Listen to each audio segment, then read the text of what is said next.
So we will start. Good afternoon, everybody. So we're on? Yes, we are. Okay. All right. Good afternoon. This is a meeting of the Civic Development, Public Assets, and Native Communities Committee. The date is April 17th, and the time is 2:03. I'm Councilmember Warrish, Chair of the committee, and I will soon be joined by Councilmember Gonzalez and Councilmember Bagshaw. I want to thank you all for being here today. I will go ahead and proceed to the chair's report. We have one item on the agenda for today regarding the King County Conservation Futures Levy.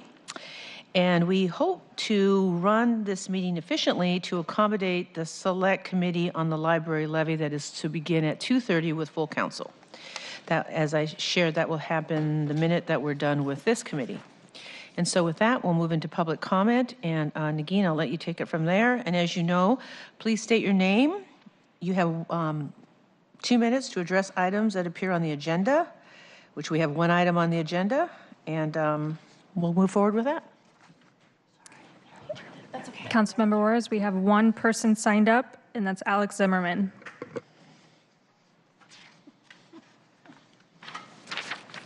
I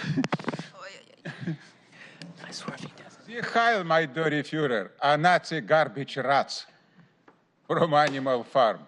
My name is Alex Zimmerman, and I want to speak about this agenda, what is we have right now. It's very interesting to me right now.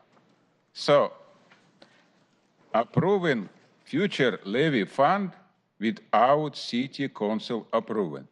It's very interesting innovation we have right now. So we pay taxes, but who care about this? Council never care about this. They always care only about re-election. So they don't need approve right now, nothing. When they don't approve, people don't speak. People don't involve this business. Fascism go bigger and bigger and bigger. So right now we pay taxes, but we cannot talk about these taxes because council decide these people who in Seattle, 700,000, idiot, nobody care about these cockroaches, and they can do in everything what is one. I love this innovation. We have a fascism who go bigger and bigger every day right now. No council hearing, no public present, no freedom of speech, no more America. Fascism go bigger and bigger and bigger. With Nazi Gestapo principle, you know what it means? Simple. So I spoke right now to everybody who listened to me, in exactly to the 700,000 emerald degenerate idiot who live in the city. I'm against this. Every penny supposed to be go to public hearing, and people supposed to become. Every people don't come today. But Alex Zimmerman here, I come every time, every day, 2,200 times. I think I'm enough for represent the 700,000 idiot. So I demand stopping this new fascist rules. Give chance people talk about taxes. Thank you. Okay. Anyone else? That concludes it. Okay, so that concludes public comment. Councilmember Gonzalez, thank you for joining us. I apologize for not waiting for you. Oh, that's okay. I couldn't stop the cameras. So, Seems I didn't miss a thing.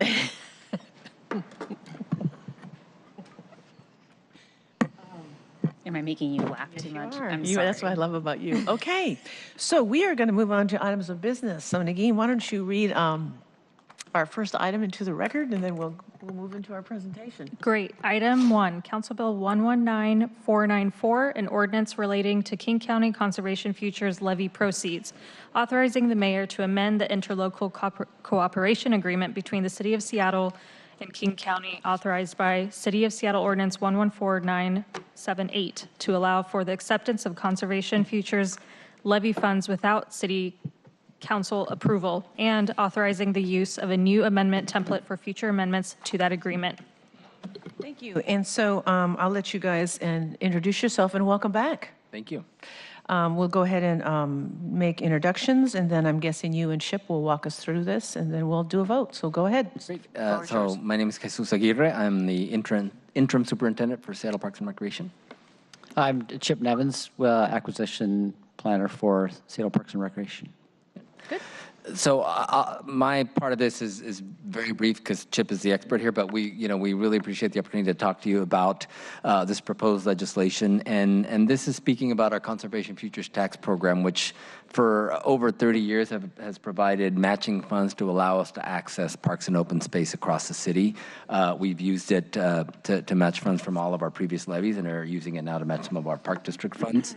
And what we're hoping to do is revise the interlocal agreement that currently exists between Seattle and King County that literally is just going to streamline the process for us to get the money back that comes through the CFD in terms of matching funds. And I think as Chip will walk us through, I think we can save up to a year in terms of the time that it takes us to get that funding back. So with that, I'm gonna actually turn it over to Chip and have him walk us through this. We have maps. Do you want to hand these out? So these are the maps that sort of show you where the properties that have been purchased with CFT matching funds. As you can see, it's a pretty broad, pretty good coverage across the city. And the reason you see sort of the bigger red dot is there's some of these properties, unfortunately, are rather small, but just because that's sort of the nature of trying to buy property in a city like Seattle. But Okay. Well, thank you. Let me just continue on here. So just following what Jesus said, so Conservation Futures is a countywide property tax that's used to buy forests, farms, parks, open space. And since 1990, the city has acquired, as you can see in these red dots, has acquired about 150 separate parcels, about 130 acres, and has gotten over $60 million in matching funds from this grant source. It's been the major matching fund source for all four of our acquisition programs.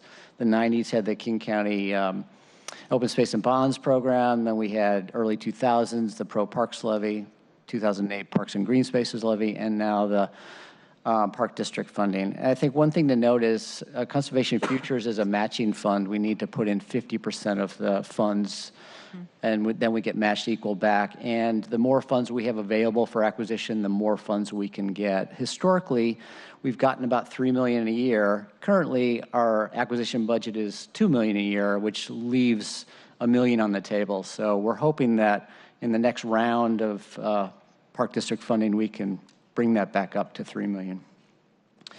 Here's the map that you have in front of you. You can see why we opted for the bigger map, because it's hard to see. There's often, multiple small parcels were acquired with this funding source. Traditionally, we used it to buy green spaces, and our goal is to buy in-holdings in all of our major green spaces, the Duwamish Greenbelts and Thornton Creek, Longfellow Creek. The last 10 years, we've also used it to buy urban parks in our densest neighborhoods. North Rainier, we've just closed on one, so that continues to be a priority. So what kind of projects do we acquire? The last 3 years of awards are up here, and they really range from green spaces, Lake Ridge, Del Ridge, park additions. We've got Bitter Lake Playfield Edition. We've got Duwamish Waterway Park Edition. We've got some neighborhood parks like Broadway, Bitter Lake, Open Space, and North Rainier. And so it's a wide variety of projects we get funded through this funding source. And these 3 years of awards actually have not been reimbursed because of kind of the challenge of getting legislation through both the county and the city, and hence one of the reasons we're asking for an expedited way of getting reimbursements. Before we go into exactly what the changes are, I mean, what is an interlocal? It's really the agreement between the county and the city regarding these Conservation Futures awards. These are, the awards are in the county council budget, and then we end up having to amend the interlocal agreement to allow us to get reimbursements. And so that would mean that the King County executive and the mayor would sign the interlocal agreement? That is correct, Okay. Yes. So why are we changing it? We're changing it to streamline and shorten the process and save up to a year when we can get reimbursements. And to reduce some duplicative legislation both on the county side and the city side. So our current process is It's about 2.5 years. So I'll apply for projects in March. They'll end up in the county budget in November.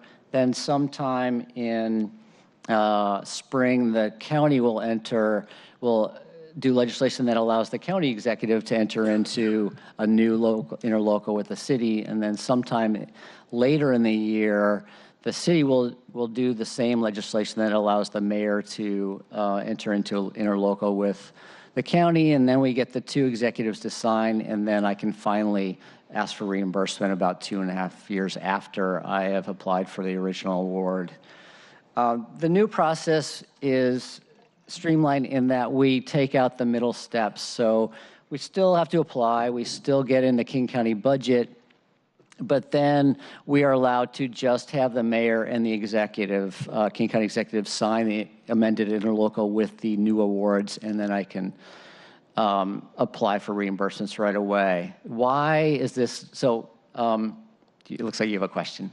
No, I'm just wondering what took so long for you to rework an interlocal agreement. That seems so straightforward, but.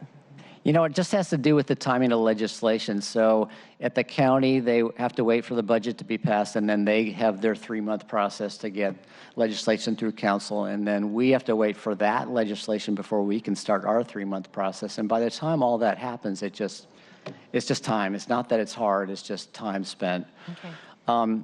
So the duplication that so there are two things here. One, the county started this process because they felt they already gave authority they already had these projects in the county budget, so they've already given authority, and so it was just duplicative authority that they were giving. In the city council looks at our acquisitions in 2 ways. You appropriate the money every year for our acquisition budget. You give specific authority for certain acquisitions such as neighborhood parks additions.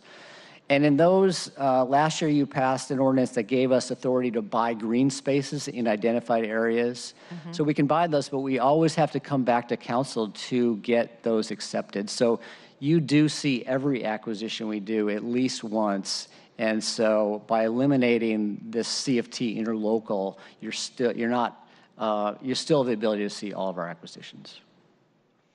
So this would allow us, as an example, those 3 CFT awards are about $6.5 million, and we'd be able to get reimbursed for those right away. And every subsequent ones, we could get reimbursed at the beginning of the year, right after the budget passes, rather than waiting a whole nother year for reimbursement. Okay. Please, if there are any questions? See if there's any questions from my colleagues. Councilmember Gonzalez? Just one overarching question. Sure.